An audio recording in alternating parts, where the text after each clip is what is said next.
Good day, Sir Malang and the million viewers. This is Giselle Amolat from BSNA, a third-year student of Lady Normal University. Here is my blindfold video recitation. But before that, I will discuss the franchise agreement without blindfold recitation. A franchise agreement is simply a contract between you and the franchisor. It is a legally binding contract. It outlines in detail what the franchisor expects of you as a franchisee in terms of how you run your business in every aspect. Because the terms, conditions, and methods of operating of various franchises vary greatly depending on the type of business. There is no standard form of franchise agreement. Every franchise must sign the franchise agreement, which will also be signed by the franchisor. A word of caution, a franchise agreement is a legally binding document and you should have it reviewed by a franchise attorney before signing it. So now I'll give you an example of franchise agreement. This franchise agreement made an effective day by September 8, 2021 in between JLJ Food and Beverage Enterprises and JIRA Corporation. The parties have agreed to strictly comply with the following terms and conditions. The franchisor grants to the franchisees during the period of this agreement the rights to carry on the business in accordance with this agreement for the premises, to utilize services and to use the brand. This agreement shall be effective for a period of 5 years. The franchisor has agreed to give the franchisee such as assistance and advice as he considered necessary for the efficient running of the business. The franchisor authorized the franchisee to use the brand solely for the purpose of promoting the business, and any usage will give in accordance with the reasonable direction of the franchisor. Franchisee agrees that in order to protect the franchisor intellectual property rights and maintain the common identity and regulation of the franchise network, it shall comply with quality specification laid down in the equipment.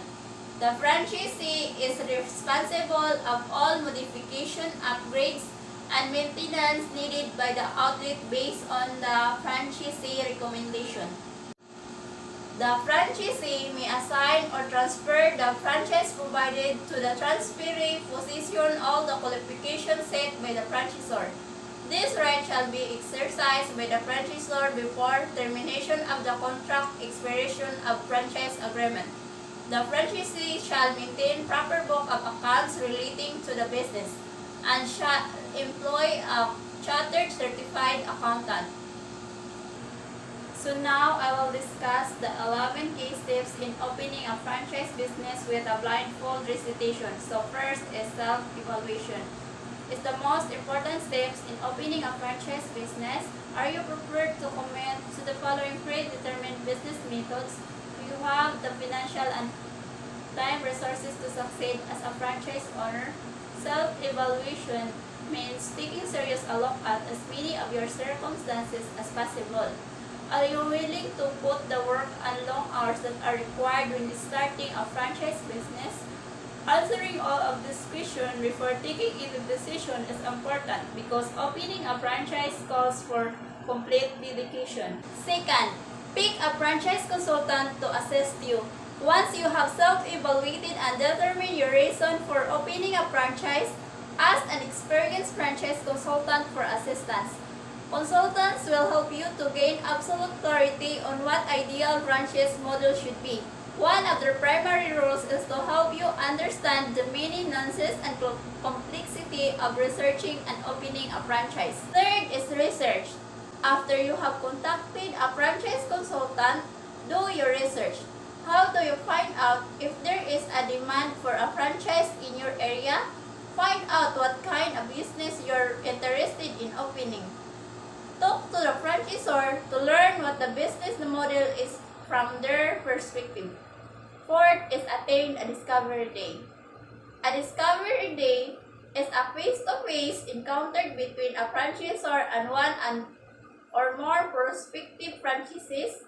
It might take place in a franchise local location or at the company's headquarters. Franchises are frequently given tours of a various departments as well as introduction to training and support employees. Fifth is speak to other franchises. There is a directory of all existing franchises within the FDD issued by their franchisor. When trying to understand the business condition, keep the below factor in mind. Are they satisfied with financial support? Is the market situation in line with expectation? If not, it is better to reconsider your decision. Sixth is find a suitable location. You will need to figure out the optimum location for the franchise you want to open in order to have maximum impact. Franchisors usually assess with the site selection to varying degrees, so you want to understand how much location assistance the franchisor you considered is going to provide. 7. Choose a franchise and secure funding. There are numerous financing options for you to consider, but remember, you will need enough finance reserve to cover any and every expenses that will turn up until the business begins to turn a profit. It is often said that the number one reason why business failed is undercapitalization. 8 is sign the agreement. When you sign the franchise agreement, your immediate next steps are to obtain all the necessary permits and insurance that you need to operate the business system.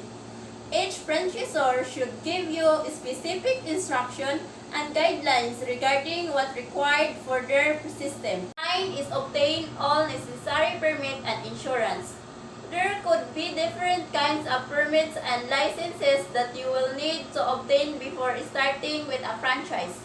Though the franchisor would likely have prior knowledge of the licenses, permits, and insurance that are needed, checking with a local official bodies will be a sensible decision. 10 is hire staff and attend training. When you are ready to open a franchise, you should attend the franchisor training and hire the staff you need to. Franchisors often have defined process for initial marketing and grand opening advertising, so you will also want to adhere closely to their proven strategies. When you have done all of this, you are now ready to start your franchise business. 11. Open your franchise business. The franchisor will provide a detailed guideline regarding the process of starting up your company and launch an ads campaign.